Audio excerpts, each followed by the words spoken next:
This is a Purple Line Express. Hi everyone, my name's Emmy Hope. I am the showroom coordinator here at Global Furniture in our Chicago showroom. You will see the city from a very different perspective. Hey, I want to make a chair that the average person can afford. This is Merchandise Mart. Welcome everybody to the Wyzendale Weekly Wrap-Up, where we talk about architecture, design, everything in between. This week we have a very special guest, heavy hitter here in Chicago, so I'll let you introduce yourself. Go ahead. Hi, I'm Jen Masengarb, and I'm the executive director at AIA Chicago, which is the local chapter of the American Institute of Architects. Nice. And just coming off of year 2, is that right? Yes. Yeah. Mm-hmm. Nice. And before you were in Copenhagen, is that correct? I was. Yeah? I spent 3-ish years at the Danish Architecture Center in Copenhagen. It was an amazing, wonderful experience, and just a real pleasure to be able to be there. Definitely. And before that, I spent 18 years at the Chicago Architecture Center. Okay, very cool. But I think my Copenhagen experience, we went to Salon de Meuble back in, I forgot what year, and we had a layover in Copenhagen for a few days and got to enjoy the city, and that was my brief time out there, but I need to get back for sure. Yeah, it's beautiful city. Often ranked. They just lost their #1 spot as the most livable city in the world, but they're number 2. It's very, very high. What beat them? Do you know? What beat them? Vienna, I think, won this year. Okay, interesting. But yeah, it's But also, there's no place like home, and Chicago's home. Yeah. So nice. It's good to be here. There's a good grit here. Yeah, definitely. It's good. Definitely. AIA Chicago, I mean, I can't even imagine. And as I mentioned, I don't think we can get through everything in this episode, but my brief stint on the IADA board and just seeing how organizations run, obviously AIA Chicago is a whole different animal. I mean, you guys have a lot of initiatives going on, and can you talk a little bit about them throughout the year that you guys have hit? Sure.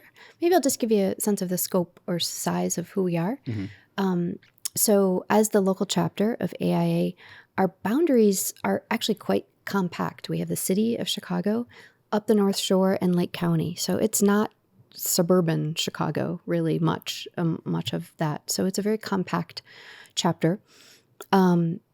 We have roughly about 4,000 members, and that includes licensed architects, emerging professionals, students, allied professionals as well, who are connected to other related industries. Mm-hmm. So we've got about 4,000 members, a team of 10 on staff, which sort of gives you just a sense of sort of who we are and what we do. Mm-hmm. And, our main mission and focus is really fostering design excellence, design excellence in our city, for sustainable places, for equitable places. That's really what we're focused on. And it's a real privilege, I will say, to help architects be better architects. Mm-hmm. I'm trained as an architect myself, nice. But haven't practiced for many years. But to be able to support this architectural community, and we have members, we've got the 75-year-old member, we've got the 25-year-old member, right? Yeah, it's and pretty wide very range. Different needs from what each of them needs at their point in the profession, mm-hmm. and growth and learning and knowledge sharing and celebration. That's the fun challenge, is mm-hmm. thinking about that vast, that wide variety of needs, mm-hmm. Because architects practice a long time. It takes a long time to really get established. There's so much to learn, and we are constantly also thinking about. It has not been historically a very diverse population, mm-hmm. Profession, mm-hmm. and how do we continually to make the profession more welcoming, more accessible, mm-hmm. More diverse, more equitable for women, for minorities, architects of color, architects of just different backgrounds and genders and sexual identities, all of those things. We've got work to do. We've certainly got work to do, but I'm also excited about the initiatives that the board is taking, that our membership is taking, that we are constantly have our eye on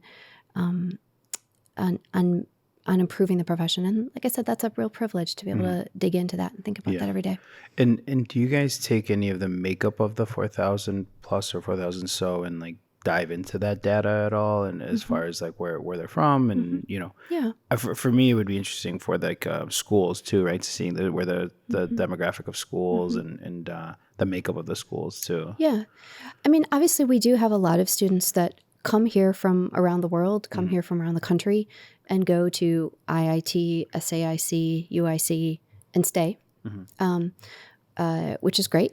That's how historically Chicago has been that city of immigrants, both or migrants, you know, coming from other places to our city, as well as homegrown talent. I think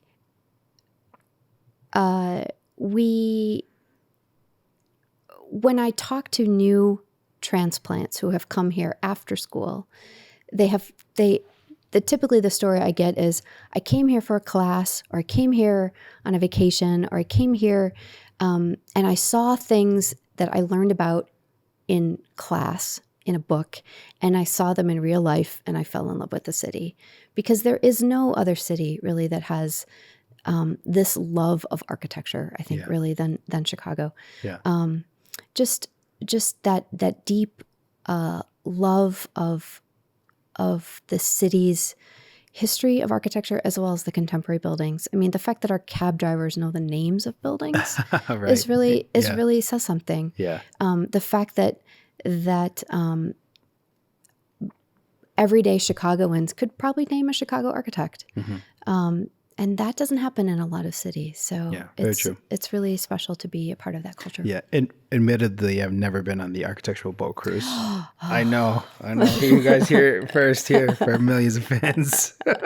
I've never been on it. It's a shame. It's such a different perspective, though. I know. Even if you know what the docent is saying, you will see the city from a very different perspective. It's just like floating through a canyon. Yeah, really we should get the team out there and do that for sure. Yeah. Speaking of schools and the cross, I guess generational pull, your AIA Guess a Sketch event was a hit. I assume. Can you talk a little bit about that? I think all proceeds went to a certain donation as well. They did. Yep. So we have both the AIA Chicago chapter, and then we also have the AIA Chicago Foundation. Okay. And they're separate entities, but they collaborate on a lot of things. I serve as the executive director of both.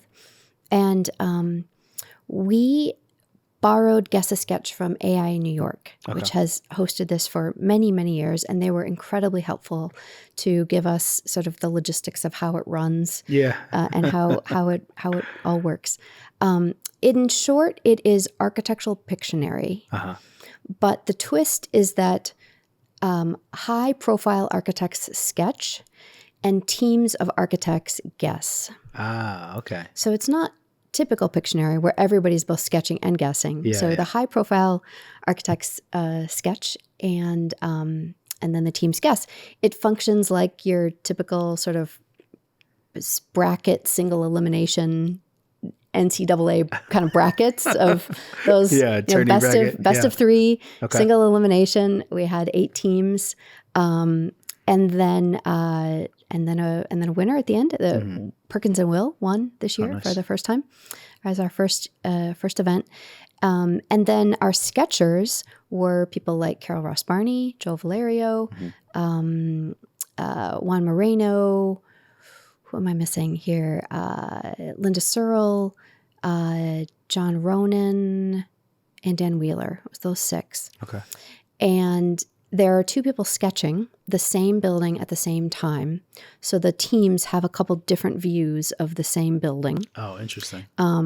Because obviously everybody's going to have their own hand and their own take in interpreting that building. Yeah. It's any building from anywhere, anytime. So, historic to contemporary, everything in between. Coliseum, all exactly. Okay, interesting. Yep, they get 2 minutes to sketch. There's a buzzer. It was great fun. It was great fun. Sean Waddell, who's a structural engineer at Smith Group, served as the MC and just got the crowd roaring. Nice. And then, as you mentioned at the beginning, the AIA Chicago Foundation has a diversity scholarship. And so we sold the sketches. So you could take home a John that's Ronan awesome. sketch. Yeah. So we sold those at the end of the night or throughout the night. And they signed them all, could take them home. Cool. And then all those proceeds went to the diversity scholarship. Fantastic. It sounds like a real solid hit. It was great fun. Yeah. I think we're going to do it again. Our Instagram account right now includes a video from Carol Ross Barney talking about how much she enjoyed it. Nice. And, architects, while they all sketch, they don't do it in this way very often. Mm-hmm. And so they had a lot of fun. Yeah. And sketching is something where you just got to do it and maybe let it go and just kind of not think about it so much. And I know a lot of people want their sketchbook to be very beautiful, right? And consistent. Whereas sometimes it's okay to just let it go. Especially when you get 2 minutes. Yeah, right. Just go. Yeah. Mm-hmm. Carol had a recipient of an award this year, and can you talk a little bit about that? Yes. Yep. She is named the 2023 Gold Medal recipient. Nice. The Gold Medal is the highest award that AIA gives nationally. Her name will be engraved in stone in the AIA's lobby in headquarters in Washington, D.C. New York Avenue is what I meant to say, but in Washington, D.C. And she will join the likes of Louis Sullivan and Frank Lloyd Wright and William Hubbard, and the last Chicagoan to be awarded the gold medal was in 1962, and that was Mies van der Rohe. Oh, wow. So it's been 50 years since another Chicagoan has won. Damn. Okay. So a very exciting year for Chicago, a very exciting year for Carol, for the city's architectural community. The frustrating thing, though, is that this award has been, as Carol will be the first to tell you, she's thrilled to receive this award. But as she talked about when she accepted the award, she said the elephant in the room is that this award has been given 78 times, and 75 of those times to men. And the other 2 women to receive this award, one of them was deceased, and it was awarded posthumously. Oh, wow. And the second one was awarded with a partner. And so she's the first single living woman to receive this award since in the last 78 years. Damn. So we've got work to do as a profession. Yeah. And she also talked about how while she was thrilled, obviously, to receive this award, she knows that she will not be the last woman for long. Yeah. And that's a huge, I guess, mountain to climb or boulder to push, right? To be able, you're changing a lot. And not one person is responsible for it, right? It's a whole thing. And I know now. And so many different factors. There's not one magic thing to fix. Absolutely. There's so many different factors that impact that. I know on our team, or my small perspective on it too, just seeing applicants for jobs and things like that. You could just see the different trends and we of course get a very small taste of it, but it's pretty interesting. It's definitely a large hurdle to overcome. Definitely. Yeah. And I think the more that we talk about this, the more we normalize the conversation, as opposed to sort of pretending that it is perfect. The same with diversity. Diversity looks very different, obviously, firm to firm, and whether we're talking about race or gender or age or sexual orientation,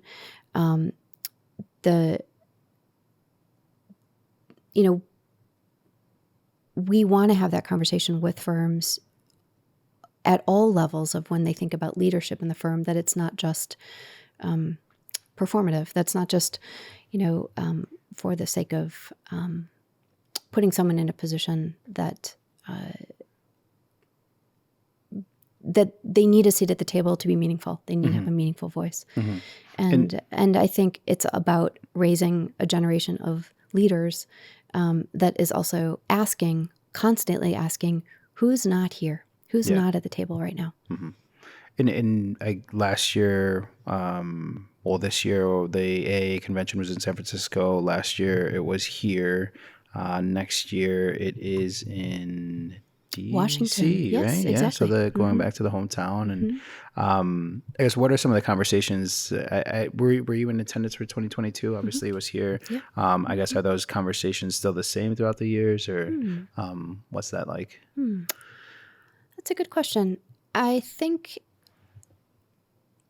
AI nationally is focused on two main things, and as we are focused on two main things, it looks different. Obviously, the conversations nationally versus locally, but what's driving the strategic plan at AI national level is equity in the profession and climate change. Those are the two main issues. And they trickle down to everything. They trickle down to design. They trickle to technology.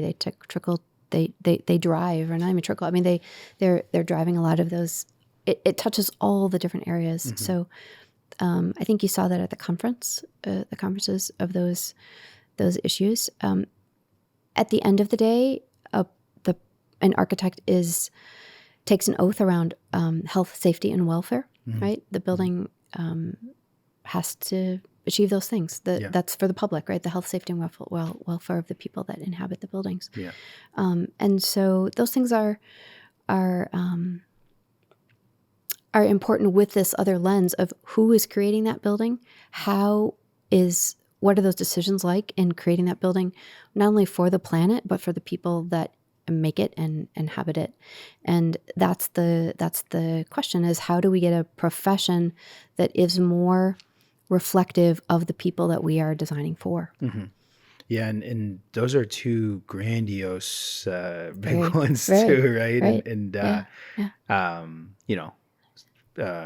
hats off to everybody, doing their part and trying to take that on. I know the climate change, obviously, it's very hot. I know we're not talking about time, but in this period of time while we're recording this, it's very hot. We're over 100 Chicago. today. Yeah, Yes. over 100. That's pretty remarkable for sure. DC, I haven't really. I've spent a little bit of time in DC. Had some good times in DC, but the AIA, I guess, started in DC and then is now obviously national. And do you guys talk to each individual chapters as well and kind of share notes and benchmark things too? We do. There's a lot of conversation that happens. Yep. Yeah. The way that the national organization is structured is there are staff members that serve as the connector for chapters based on their size of chapters, because Chicago, we are one of the largest local chapters in the country, but you also have chapters at the very, very tiny end which have no staff, that are just run by a local board of volunteers, and so they cluster them with a staff member sort of based on that. Gotcha. And so I talk to the group of the 15 largest chapters once a month. We have a call. Oh, cool. And are constantly sharing ideas and talking through challenges. And it's one of the things I didn't expect about this job is how nice it is to have that sounding board, because everybody's dealing with the same issues, different scale perhaps, and different culture of a city, but we're all dealing with the same challenges, and we're all, at the end of the day, it comes back to how do we best support architects and emerging architects and students are coming into architecture, and emeriti and so forth. So that's what everybody's focused on. Yeah, before I dive into this, I just want to give a quick shout out to Emmy and Mark at the Global team for hosting us today. Stay tuned after this podcast. It's for Emmy to tell us a little bit more about the products that you see and seen. This is a very beautiful couch. Yeah, right? It's comfortable too. It's very nice. I was going to mention the, session that you guys have, or the workshop that you guys have promoting right now. I believe it's called Transform. Is that correct? And can you talk a little bit more about that and for small businesses? We do. It's been on a hiatus for the last 2.5 years, 3 years. So I have not seen it in action. Okay. It was started before I arrived and was very successful. And so we're bringing it back because we heard from people that it was important. as many professions, no university experience can teach everything. Mm-hmm. And so one of the things that is constantly a challenge for emerging professionals coming out of architecture school or even past the emerging professional stage is business development. What does that look like? What does it mean to run the business of architecture? And schools really don't spend a lot of time on that because there's a lot of other things to think about. Mm-hmm. It's also hard to put that in context when you're a student because you haven't maybe seen it in action. So while the design of buildings is important, the running of the business is also important. Mm-hmm. And so it is designed to address that. Mm-hmm. It's a program that is modeled after the Goldman Sachs 10,000 Small Businesses program. It's taught by faculty here in Chicago at Harold Washington College. We keep describing it as sort of a mini MBA over about 3 months. There are some longer sessions or some check-ins in between those sessions. And they cover all the different areas around business development, running of a firm. But it's not any small business. It's related, the coursework is tailored to architecture and architecture firms. And so there are different of our members also that come in and speak as guest lecturers. Yeah. And we've heard really great things from people who have taken it, especially those people who are, firms often use it for emerging leaders that they want to really see on the track to being a principal in the firm. And so, yeah, we're excited to kick it off next month. Yeah, it's that exposure, right, is huge, and you know, everybody wants it, whether it's they're opening their own firm or becoming partner or principal, like, you know, understanding that business and foundation and operations is huge, right? And fees and commissions and all that. I mean, it's so how to read a P&L statement. Yeah, exactly. Man, oh man. Yeah. Oh yeah, that's it. And what else has the community really liked or not liked about anything going on in the AIA? The small projects, is that still a show that happens a lot? We made the decision last year to combine the Small Project Awards with the Design Excellence Awards. It's all one evening at Designight. And we did that for a couple of reasons. We heard from those small practitioners that they wanted to be on the big stage too. And while they have separate, needs and separate clients and focus, I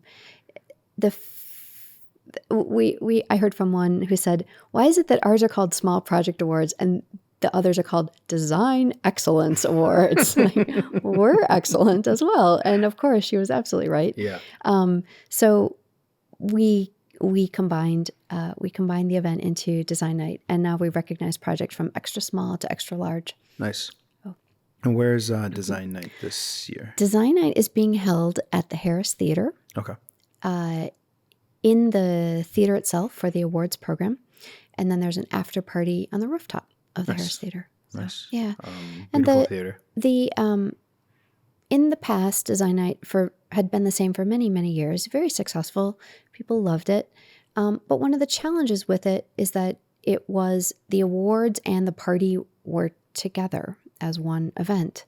And what that meant for a lot of firms is that they couldn't afford the ticket price to bring everybody because it was a seated dinner and limited space, etc. And architecture is a team sport, right? The interior designers, the landscape architects, the client, the contractor, the structural engineer, the product suppliers, the consultants, like, they all love that project and they all want to celebrate it. And from that new graduate who spent some long nights working on some stair details all the way up to the partner with their name on the door, they all have a sense of ownership for that project. And with the old version of Designight, while it was incredibly successful and celebratory, it also limited who could come. That intern who worked on stair details was probably not going to be there. And so we've really, back to the sort of question of celebration and equity and inclusivity in the profession, we decided to make Designight the awards open to everybody. So it's a $10 ticket. Everybody can come. Oh, wow. The firm can bring everybody. Wow. And it'll be at Designight or at the Harris Theater. We want all those people who had a hand in that building to cheer for it. Yeah, that's awesome. Yeah. And that's just one small step in, like you said, the inclusivity and inclusion for sure. Yeah. So obviously a lot happened throughout the year. I mean, was any one thing kind of step out or highlight for you for the year? And things like saying, "Hell, we were going to be looking forward to doing that in 2024."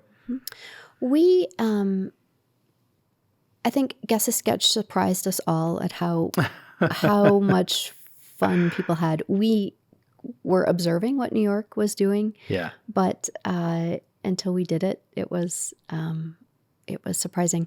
I think the challenge this year is that nobody, because it had never been done here in Chicago, nobody could picture what it was. Yeah. Now we have great photos and great video, and it'll be easier to talk about it next year. Yeah. And there's a good buzz around it.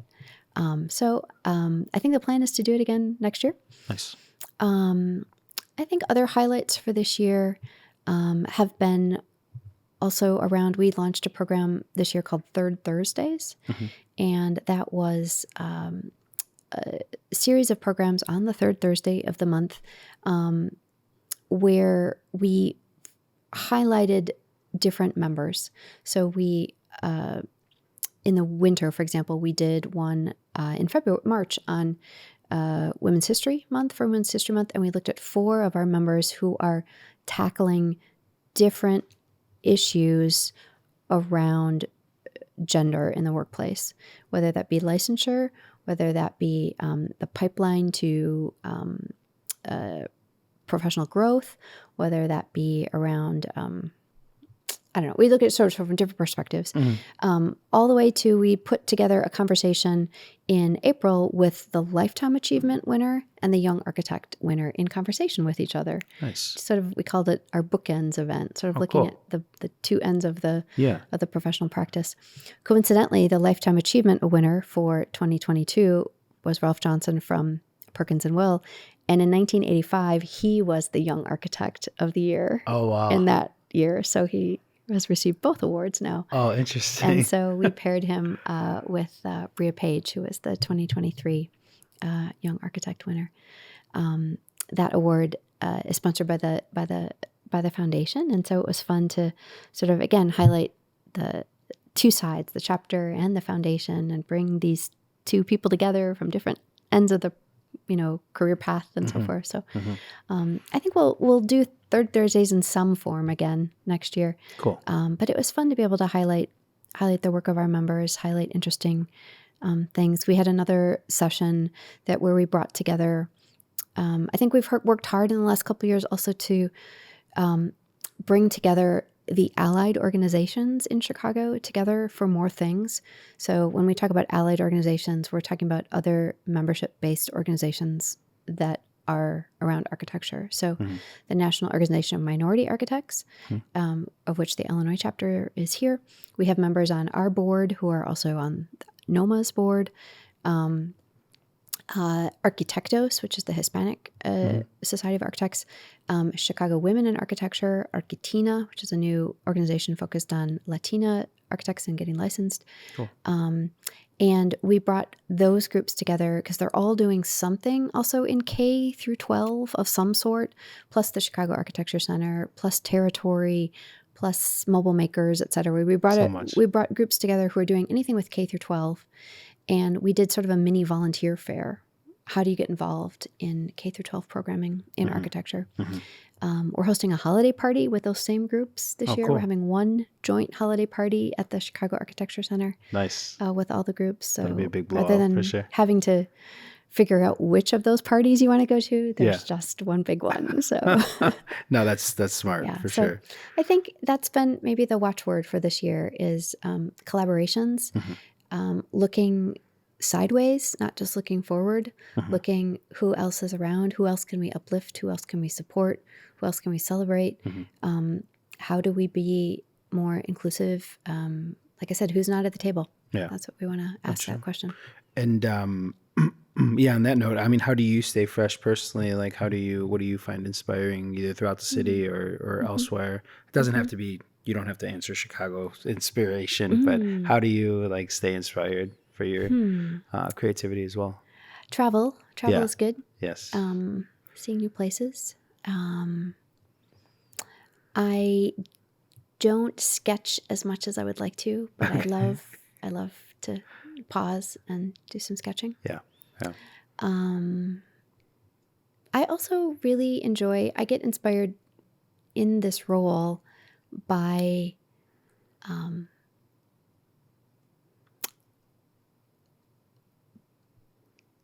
noticing or talking to members who maybe are doing really great things under the radar. I get inspired by those kinds of things. And I'm sure you see a lot, right? Yeah, and I think that like is we that see is you, wild. we see what you're doing. Yeah, we see you. yeah. Thank you for doing those things. And also, how can we help? What do you need from us? Yeah. I've been doing firm visits and asking that question on a listening tour. How can we better serve you? What do you need? That's interesting. And, That's great. And obviously, for a firm of 2, that is a very different answer than for a firm of 200. Yeah. But I enjoy connecting people. That gives me a lot of inspiration too, of connecting people. Nice. On various things. And how can I also need to get out of the city every once in a while too, because you got to recharge your Yeah. batteries in nature too. Yeah. So Yeah, we just spent a nice weekend out in California this past weekend, and it was definitely well needed. Nice. Much needed. I'm really thankful for how many trees we have in Chicago, but I also like to be around not a lot of concrete. Concrete's great. I just need to be around. Yeah, not like touch concrete grass for a for while. sure. Yeah. Well, thank you so much for coming on and telling us a little bit more about AIA Chicago. Where could people reach you or follow you or any? Yeah, AIAchicago.org Okay. is our website. We're on all the socials.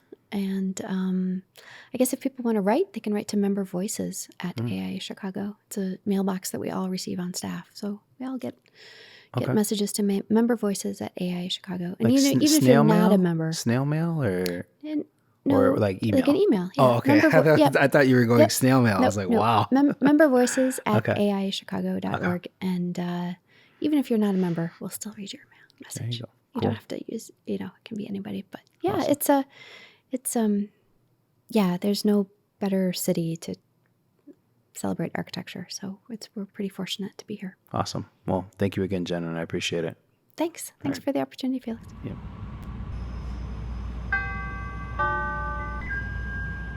Thank you, everybody, for checking out the Wyzendale podcast with Jen from AIA Chicago. Here to tell us a little bit more about the products you see in scene is Emmy, and I'll let you introduce yourself. Yeah, thank you so much. My name's Emmy Hope. I'm with Global. I am the showroom manager here at the Mart, and I just love it. I love working for Global and just the day-to-day activities I get to do and the people I get to meet. So Thanks again for having me. Just to give you a little insight on what we have. Right now we're sitting on our Bolero Lounge. Before I really get into the product, I think it's good to mention our theme this year for, our Neocon showroom, connecting people in spaces. We know today's day and age, it's not as simple as getting to the office every single day, 8 to 5. We're dealing with a lot of different, schedules, hybrid, all these certain, things going on. We really wanted something flexible and adaptable. And I think Bolero really says it for us. Now, this is a modular lounge, somewhere where we can really get into community, see everyone, hang out, maybe, lunch break, or even just put your laptop down and, get to work. So really comfy. It can come separated or with this high back. We have some stadium seating as well. You can't really see it in the camera shot, but again, you can put your laptop down and get some work done, maybe with a coffee. Nice. Pairing it with that, we have our new line coming out. This is Spaces. We have a couple coffee tables, really inviting. We like the soft curved edges. Again, hitting on that workshop, something that's going to be really adaptable. And you'll find it even behind us, these certain carts. You can move them around, add these PET felt panels, as well as some whiteboards for collaboration or even delineation. Nice. And these, is this modular or no? The seating? So agent? it does gang. You can see in the mechanisms, but I think they do a really good job of value engineering it. So it's pretty seamless. And then the ottomans next to you as well belong to the collection. Nice. And these are this is powered? Yeah, you can power on it. Nice. Very cool. And where's Global out of? Tell us a little bit more about Global as a company. Yeah, so we are out of originally Canada. So we're kind of based in Canada and New Jersey. Really, Global is such a family legacy.